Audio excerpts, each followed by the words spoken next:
Perfect. With Mario here, you know what that means. It is time for Pop-Off Politics. This is when Houstonians find out how much Houston officials are spending when it comes to their tax dollars. We do this each week. We do this every Tuesday.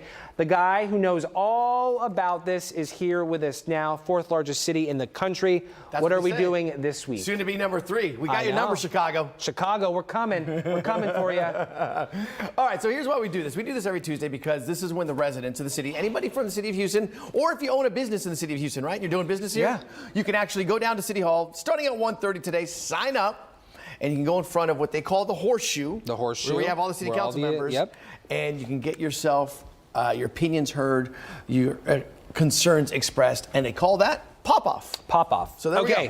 Let's get right to it. Agenda item number 34 is one you're digging into this week. There are over 70, but the biggest number one that we're looking for is 34 because there's so much history behind this one. We're talking about the deadly Harding Street raid from back in 2019 involving HPD and the homeowners Dennis Tuttle and Regina Nicholas. And I know you've been working on this for years, really since it broke. Yeah, 100%. And we've been on top of it. We're still reporting on this.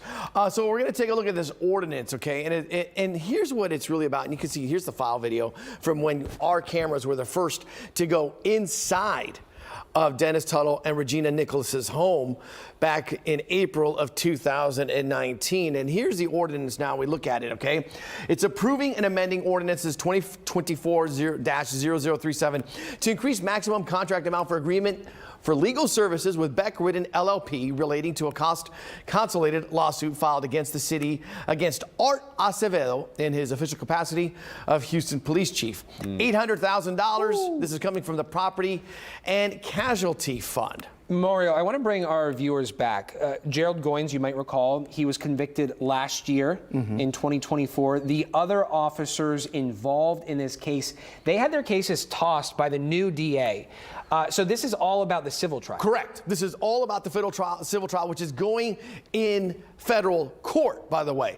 City went with an outside firm here, which they did early on to represent them in their fight against the Tuttle and Nicholas family.